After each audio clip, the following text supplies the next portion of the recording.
Halo semuanya, selamat datang di video pembelajaran kelompok kami. Kami dari kelompok 5 akan memaparkan materi mengenai teori belajar Piaget. Sebelumnya, perkenalkan nama saya Salsa yang akan menjadi pemandu video belajar kali ini. Dalam video ini, teman-teman akan mendengarkan pemaparan dari anggota kelompok kami, yaitu Arifah, Adinda, Rai, Rafael, Septi, Hanifah, Ristanti, Syifa, dan Kiara. Melalui video ini, kami berharap teman-teman dapat memahami lebih dalam tentang teori belajar Piaget, termasuk tahapan perkembangan kognitif dan relevansinya dalam dunia pendidikan. Tanpa berlama-lama lagi, langsung saja kita mulai videonya. Di sini saya akan menjelaskan tentang kognitif dalam teori Piaget. Kognitif adalah salah satu ranah dalam taksonomi pendidikan. Secara umum, kognitif diartikan sebagai potensi intelektual yang terdiri dari tahapan pengetahuan, pemahaman, penerapan, analisis, sintesis, dan evaluasi. Kognitif berarti persoalan yang menyangkut kemampuan untuk mengembangkan kemampuan rasional. Di sini, saya akan menjelaskan tentang teori belajar menurut Piaget. Menurut Piaget, anak dilahirkan dengan skema sensori motor ganda yang memberikan kerangka interaksi awal mereka dengan lingkungan.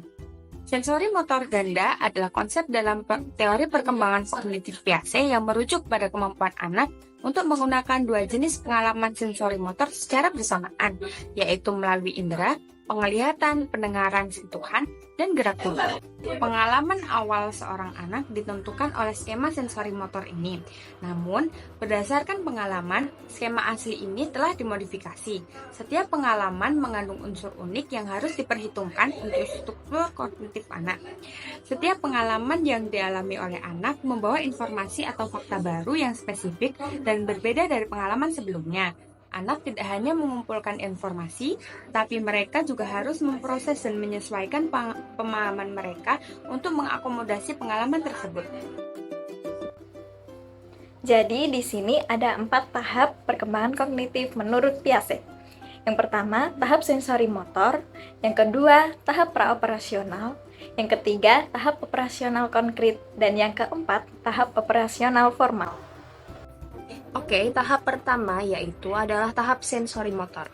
Tahap sensori motor adalah fase pertama dalam perkembangan kognitif menurut teori Jean Piaget yang berlangsung dari lahir hingga sekitar usia 2 tahun. Dalam tahap ini, anak belajar melalui pengalaman langsung dan interaksi dengan lingkungan mereka. Nah, motorik itu dibedakan menjadi dua, yaitu motorik halus dan motorik kasar. Motorik halus itu adalah gerakan yang menggunakan otot-otot kecil, seperti contohnya menulis, menggambar, meletakkan benda kecil, dan lain-lain. Lalu, motorik kasar itu adalah gerakan yang menggunakan otot besar, seperti berjalan, berlari, melompat, melempar, dan lain-lain. Beberapa ciri utama dari tahap ini meliputi yang pertama adalah penerapan sensorik. Sensorik adalah kemampuan anak untuk menggunakan indera yang ada pada dirinya, seperti indera penglihatan, pendengaran, perasa, penciuman, dan sentuhan. Berikutnya adalah objek permanen. Nah, pada akhir tahap ini, anak mulai memahami bahwa objek tetap ada meskipun tidak terlihat. Contohnya yaitu anak mulai mencoba mencari benda yang disembunyikan. Misalnya, jika sebuah mainan diletakkan di bawah kain, anak akan mencoba mencapainya. Ini menunjukkan bahwa anak mulai mengembangkan pemahaman bahwa objek tetap ada meskipun tidak terlihat, yang dikenal dengan konsep objek permanen. Lalu, yang kedua ada tahapan praoperasional ketika anak berumur 2-7 tahun. Di tahap praoperasional ini dibagi menjadi dua teman-teman. Yang pertama adalah fungsi simbolik, yaitu ketika anak berumur 2-4 tahun. Anak-anak di umur ini itu sudah mulai menggunakan simbol untuk mewakili kata, gambar, beserta gagasan. Anak pada umur ini juga sudah mulai bisa berkomunikasi atau berbicara dan mengembangkan imajinasinya. Contohnya, anak di usia ini itu sudah mulai sering bermain peran. Ada yang menganggap dirinya sebagai ayah, ibu, polisi, dokter, dan masih banyak lagi. Lalu, di umur 4-7 tahun, anak sudah mulai berpikir intuitif, yaitu anak sudah mulai menggunakan logika dalam berpikir, meskipun dia sendiri tidak bisa menjelaskannya. Anak di usia ini itu sudah mulai menanyakan apa itu, kenapa seperti itu, bagaimana jadi seperti itu, dan sebagainya.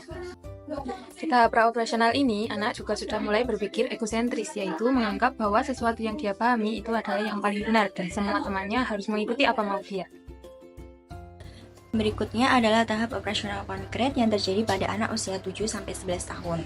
Nah, salah satu tahapan perkembangan kognitif menurut JNPHC di mana anak mulai berpikir secara logis dan sistematis, tetapi masih pada situasi nyata atau konkret. Pada tahap ini, anak sudah bisa memahami konsep klasifikasi dan hubungan antar sebab akibat. Namun, mereka belum bisa berpikir secara abstrak atau hipotesis.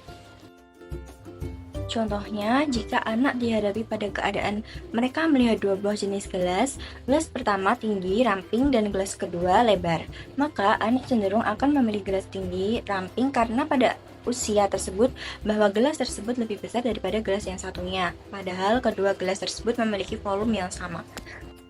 Nah, yang terakhir yaitu tahap operasional formal. Menurut Piaget, tahap operasional formal ini merupakan tahap terakhir dari perkembangan kognitif seseorang.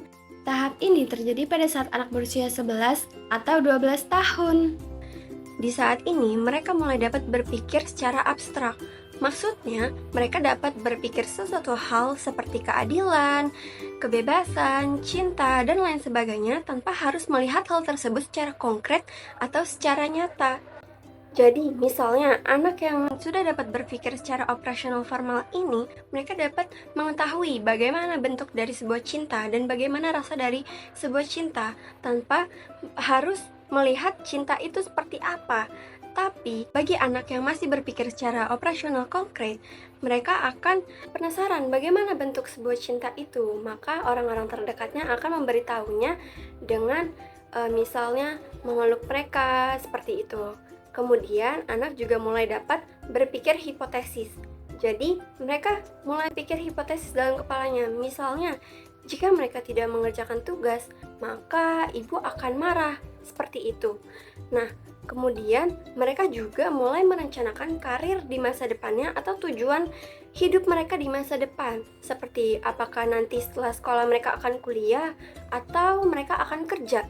Lalu, karir apa yang akan mereka pilih? Apakah mereka akan jadi dokter, apakah mereka akan jadi polisi, guru, dan lain sebagainya. Selanjutnya, saya akan menjelaskan tentang 3 prinsip belajar teori Piaget. Yang pertama adalah belajar aktif, di mana anak akan diminta langsung untuk aktif dalam proses pembelajarannya.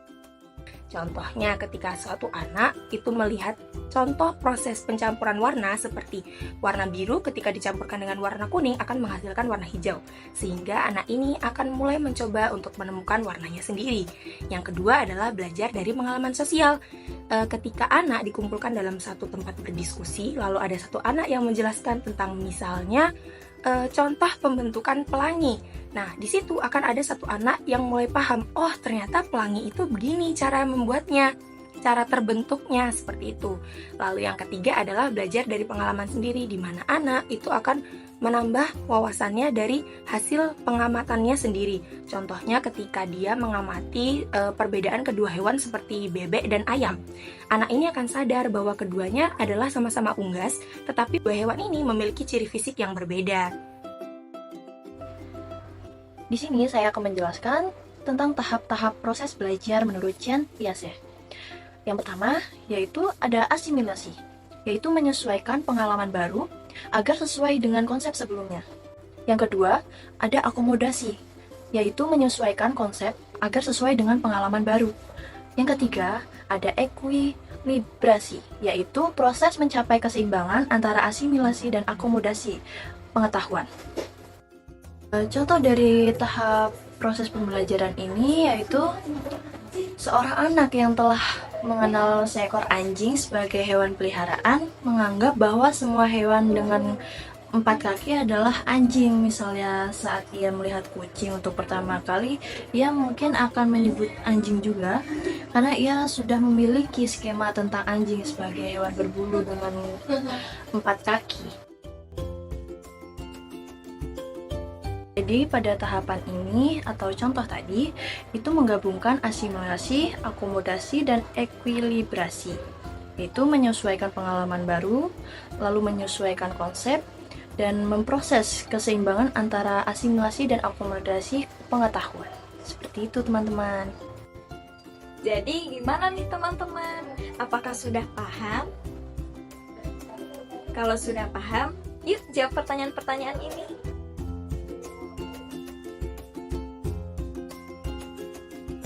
Terima kasih sudah menonton video kami hingga selesai. Semoga materi yang kami sampaikan dapat bermanfaat dan menambah pengetahuan bagi teman-teman semua. Jika ada pertanyaan atau tanggapan, jangan ragu untuk menuliskan di kolom komentar ya. Jangan lupa like, share, dan subscribe agar tidak ketinggalan video lainnya. Sampai jumpa di video berikutnya. Bye-bye!